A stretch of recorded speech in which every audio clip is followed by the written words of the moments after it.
പാളയംകോടൻ പഴം ഇഷ്ടമില്ലാത്തവരെല്ലാം തീർച്ചയായിട്ടും കണ്ടിരിക്കേണ്ട ഒരു വീഡിയോ ആണിത്. നല്ല അടിപൊളി ഒരു റെസിപ്പിയാണ്. ഇന്ന് എൻ്റെ കയ്യിൽ കുറച്ചധികം പാളയംകോടൻ പഴം കിട്ടിയിട്ടുണ്ട്. അപ്പോൾ ഞാൻ സാധാരണഗതിക്ക് നമ്മൾ കുറച്ച് കഴിച്ചതിന് ശേഷം ഉണക്കി വെക്കുകയാണ് പതിവ് സാധാരണ.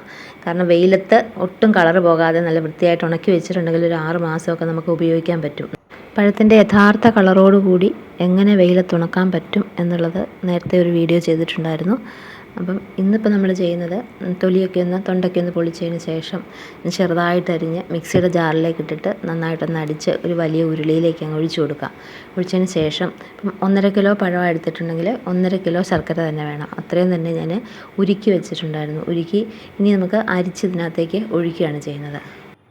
ശർക്കര ഉരുക്കിയത് അങ്ങ് ഒഴിച്ചതിന് ശേഷം സ്റ്റൗവിലേക്ക് വെച്ചിട്ട് നന്നായിട്ട് വെള്ളം പറ്റിച്ചെടുക്കണം. അതോടൊപ്പം തന്നെ ആദ്യമേ തന്നെ ഒരു വലിയ സ്പൂൺ നെയ്യും കൂടെ ചേർത്ത് കൊടുക്കാം. ഇത് ചേർത്ത് കൊടുക്കുമ്പോൾ നമുക്ക് എപ്പോഴും ഇളക്കിക്കൊണ്ടിരിക്കേണ്ട കാര്യമില്ല. അതുപോലെ കട്ടിയുള്ള പാനാണെങ്കിൽ എപ്പോഴും ഇളക്കേണ്ട, ഇടയ്ക്കിടയ്ക്കൊന്ന് ഇളക്കി കൊടുത്താൽ മാത്രം മതി. അതുപോലെ നല്ല ടേസ്റ്റും ഉണ്ടാവും. ഇതുണ്ടാക്കാൻ വേണ്ടി സ്റ്റൗവിൽ വയ്ക്കുമ്പോൾ സാധാരണ വലിപ്പമുള്ള പാത്രമാണെങ്കിൽ നമുക്ക് സ്വാതന്ത്ര്യമായിട്ട് ഇളക്കാൻ പറ്റും നന്നായിട്ട്. അപ്പം പയ്യെ കളറൊക്കെ ഒന്ന് ചേഞ്ചായി വരുന്നുണ്ട്. വെള്ളമൊക്കെ ഒരുമാതിരി പറ്റി തുടങ്ങി. അപ്പം ഇങ്ങനെ പറ്റി വരുമ്പോഴേക്കും നമുക്ക് നല്ലൊരു വലിയ സ്പൂൺ ഏലക്ക പൊടിച്ച് നമുക്ക് ചേർത്ത് കൊടുക്കാം. ഇനി ഇഷ്ടമുള്ളവർക്ക് ചുക്ക് ഏലക്കയൊക്കെ ചേർക്കണം, ചുക്ക് ജീരകമൊക്കെ ചേർക്കണമെങ്കിൽ ചേർക്കാം. ഞാനിവിടെ ചേർക്കുന്നില്ല. ഞാൻ ഏലക്ക മാത്രമേ ചേർക്കുന്നുള്ളൂ. ഏലക്ക പൊടിച്ചത് മാത്രമേ ഇതിനകത്തേക്ക് ചേർക്കുന്നുള്ളൂ. അതൊരു വലിയ സ്പൂൺ അങ്ങ് ചേർത്ത് കൊടുക്കാം. അപ്പോൾ അതുകൂടെ ചേർക്കുമ്പം നല്ലൊരു ടേസ്റ്റും നല്ലൊരു വാസനയും ഉണ്ടാവും. ഇത് ആദ്യമേ തന്നെ ചേർത്തിട്ടുണ്ടെങ്കിൽ ഇതിൻ്റെ വാസന കുറേ പോകും. ഒരു ഏകദേശം ഒരു പകുതി വെള്ളം പറ്റി കഴിയുമ്പോൾ ചേർക്കുവാണ് ഏറ്റവും നല്ലത്. ഇങ്ങനെ നന്നായിട്ട് വെള്ളം പറ്റിച്ചിങ്ങെടുക്കണം. പ്രത്യേകിച്ച് പാളയംകോടൻ പഴമായതുകൊണ്ട് ചെറിയൊരു പുളിരസം കാണും ഇതിന്. അപ്പോൾ എത്രയും നന്നായിട്ട് വെള്ളം പറ്റിക്കുന്നോ അത്രയും നല്ലതായിരിക്കും. അതുപോലെ നന്നായിട്ട് വെള്ളം പറ്റിച്ച് ഈ പരുവവും കുറച്ചും കൂടെ ആവണം.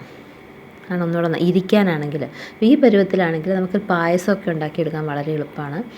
നല്ല തേങ്ങാപ്പാൽ ചേർത്തിട്ടുണ്ടെങ്കിൽ പായസം ആക്കിയെടുക്കാം. അതുപോലെ തന്നെ ഇതിനകത്തേക്ക് അല്പം അരിപ്പൊടിയും തേങ്ങ ചുരണ്ടിയതൂടെ ചേർത്തിട്ടുണ്ടെങ്കിൽ നല്ല കുമ്പളപ്പാക്കിയൊക്കെ എടുക്കാം.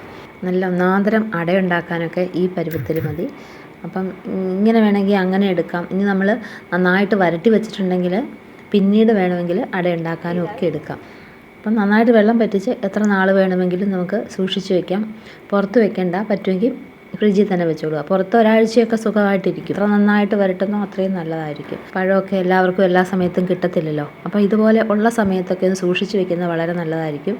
വെറുതെ പാളയംകോടനൊക്കെ കളയുന്ന നേരത്തിന് അല്പം ബുദ്ധിമുട്ടിയാണെങ്കിലും ഇതൊക്കെ ഒന്ന് ഉണ്ടാക്കി വെച്ചിട്ടുണ്ടെങ്കിൽ നമുക്ക് നമ്മുടെ കുട്ടികൾക്ക് കൊടുത്തു വിടാം. അതുപോലെ വീട്ടിലും പ്രയോജനപ്പെടുത്താം. ഏത് തരം പഴവും നമുക്കിങ്ങനെ ചെയ്യാവുന്ന ഒന്നേ ഉള്ളൂ.